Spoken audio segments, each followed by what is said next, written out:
So what I'm going to try to do now is, if you have any of those things that you want to do like a 2-minute pitch to say like, I would like to focus on this and see if anybody's interested in working with me on that for the unconference part of the thing later in the afternoon and tomorrow, then this is a good time. I know I put some of you on the spot.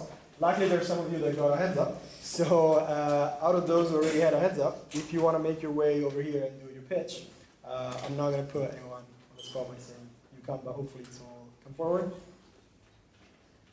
Yeah.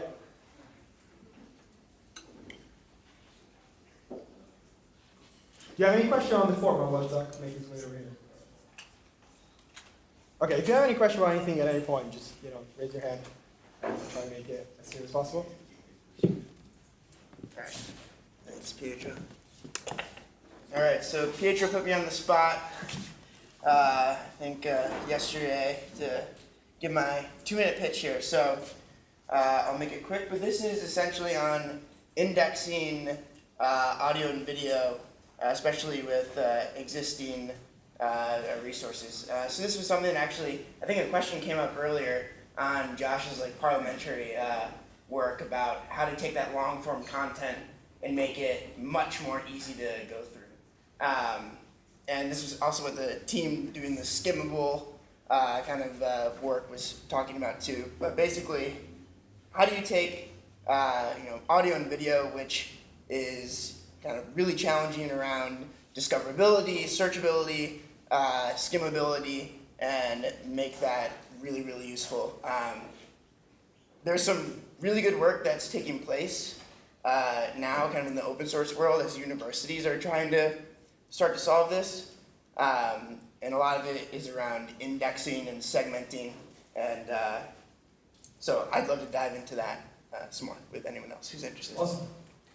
So there's like 2 or 3 in this space that I'm going to get one in a row now, because you see there might be some overlap. So it's then up to you guys if you want to either treat them as separately or merge them. So Sean, if you want to go.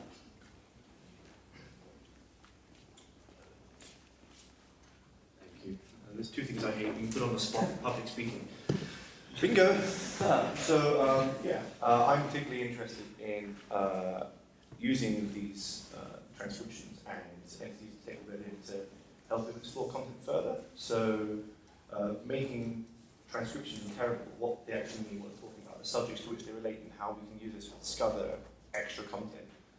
So I'm kind of interested in the inverse of what a lot of you are focusing on. It's all, having transcripts is great, very great, but what I'm always interested in is, once we have those and we then generate audio from those transcripts, how do we know what's being said? How do we know how we respond to them? So the ability to interject with an output based on that original input, which again is why the on-the-spot things, because sense is bad. So if you want to talk about mostly how you can interact with transcripts in an interactive kind of explorable way, come and find me. I've got a bunch of credits to give away as well, so you can help out that too. So yeah, thank you. Thank you. Thanks. Yeah, you know who you are.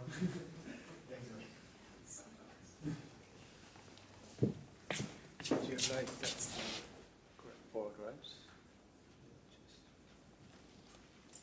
Yeah, so what I would be really interested in, we have all these different applications and different projects, which are actually pretty similar and contain many, many components which everyone uses. So why not talk about a format that allows us to exchange these textual contents, but also information about the content, so annotations, like I do have a transcript of parliamentary speech, or I do have a transcript of anything, and I do also have the information that at this certain point of time there is, I don't know, a fact check available, a resource to be linked to, or also annotations by people to change the transcript. I think the structures are always very, very similar, and there's a format missing that allows us to exchange the content between different applications. So because there are some people here dealing with AAAF and with the interoperability of annotations, it might make sense to try and sit together and talk about that format, and it just also in general about the interoperability between different projects, and maybe there's formats that help facilitate that. Sorry, I should have said before the other two as well. Does anybody has any question on these switches? Maybe you can raise it now or later, but I need that. So, cool. Next one.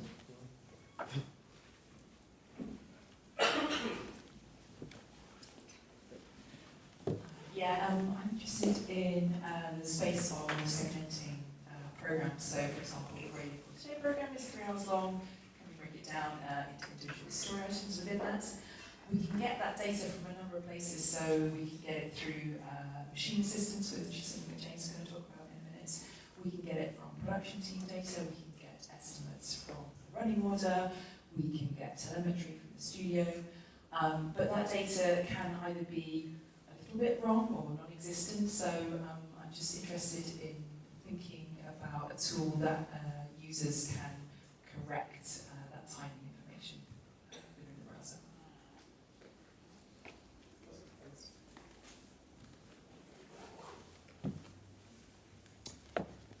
What else?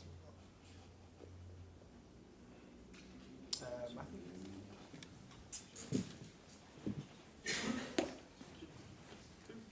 Hi. So, following on from what we've just shown with the fast-forward prototypes, it'd be interesting to look at a sort of set of tools to partially automate that. So it's already sort of partially automated, but can we make it even better? So it goes from alignment to working with a partially accurate script, and then can we take the script that was written by the editors and then sort of correct it with Caldi in the places where it's wrong? Can we do better sentence level alignment, or are there already algorithms like this to do that very well? And should we focus on word level stuff? Is there a relationship between sentence level and word level? Okay, should we do sentence level first to be able to do a better word level, or at least faster? Can we do that in the browser? All these questions, if you're interested, I'm around.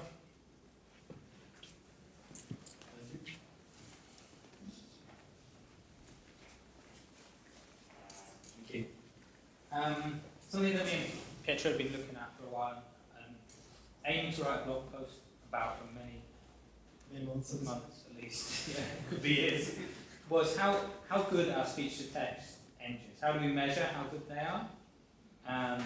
What sort of gold standards do we use? What sort of transcripts and content do we use to measure? What do we measure?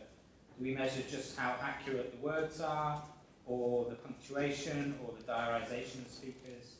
So basically, I just want to do a quick session on that and gather people's ideas and figure out a way forward to hopefully make something that everybody can use and agree on, which is probably a bit ambitious, and definitely put something in the public domain.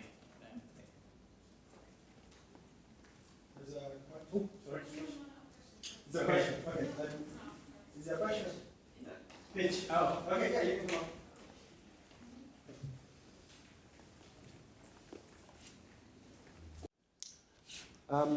Yeah, so, is there anyone else that's got, yeah? I just had an idea, and I think I'm going to work on it on my own.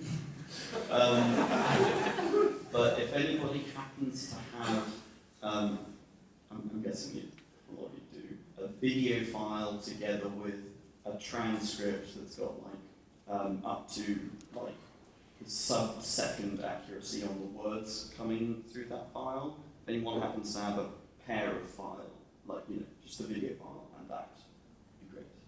Anybody could hook me up with that. What's in here? Is it A timeline, a way of navigating a timeline. I think my idea is I'm going to have you click somewhere on the timeline, and you can go like that as usual. And if you raise your mouse or your finger upwards, it will increasingly zoom in on it'll pull out a segment of the timeline and then zoom in on that segment more and more as you get to the top of the page. And if you then go like that, when you're going like this, you'll be able to navigate individual frames. So you can navigate it in very slow motion. Okay. Probably somebody's already done this, but you know, might have other interesting ideas. Yeah, I mean, it sounds really cool. You also welcome any input. Yeah, interesting in any Okay. input, of course, yeah. Awesome. Nice. Is there a question or idea? I guess a contribution. Okay, yeah. Kind of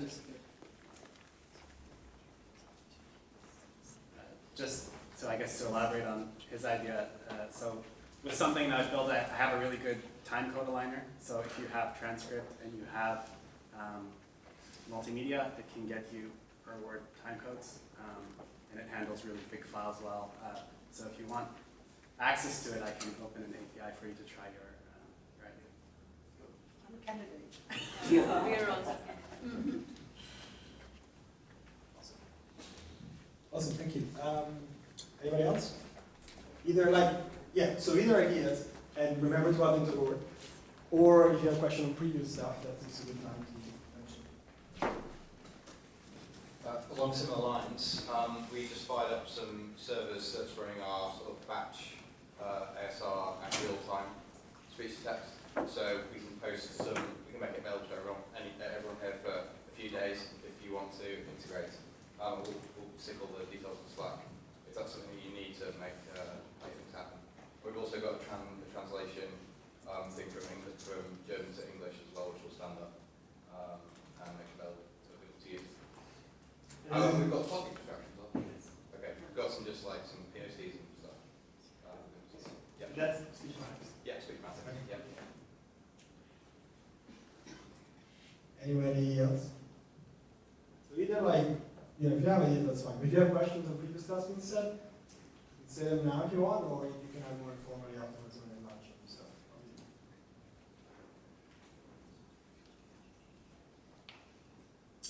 Okay, cool. So yeah, for the new ideas, if you can have them to the board, that would help. And then I guess we can take like a 30 break. Yeah, I'll let you know what's on with lunch, which should be short. Okay, thank you.